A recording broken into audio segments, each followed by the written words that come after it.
Hi everyone, I'm Daniela. Let's make some Amaretto Truffles. We'll start by chopping 300 grams of dark chocolate.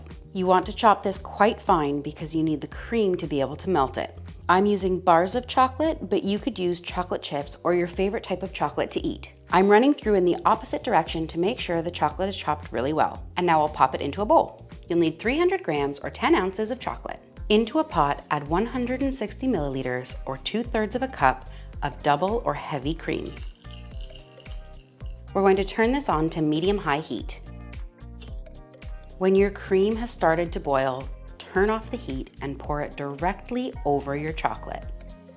And I just like to start whisking it together. Once your chocolate is mostly melted, you'll want to add in your flavoring. I'm adding in 3 tablespoons, 45 milliliters of Amaretto liqueur, and half a teaspoon, 2 grams of almond extract, just to boost that flavor. I'm using Amaretto in these truffles, but you could remove the liqueur altogether and just add your favorite extract or swap out whichever liqueur you like. Now continue whisking until everything is combined and all of your chocolate is melted. Once it's nice and smooth, scrape down the sides of the bowl, cover it in cling film, and then pop it in the refrigerator. You'll need to chill this in the refrigerator for at least 4 hours. I've let my bowl sit out for about 10 minutes so that the mixture softens slightly. I'm using a spoon to roll my balls because I don't care if they're absolutely perfect. But if you're making these for a special event and you want consistency across the board, you might want to weigh them out. I find 8 grams is the perfect measurement.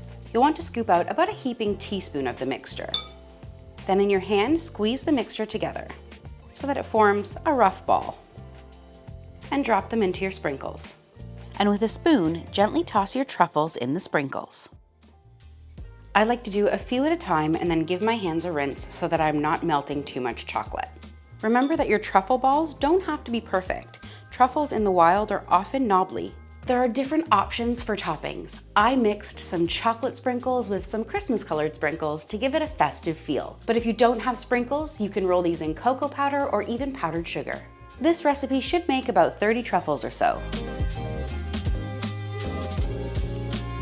You can store these in the refrigerator for 1 week, or I like to freeze them and they'll keep for 3 months. Just be sure to defrost them for about 30 minutes before serving. For more Christmas baking inspiration, check out my playlist here. Hit that like button, make sure to subscribe because I come out with a new video every week, and I'll see you next time.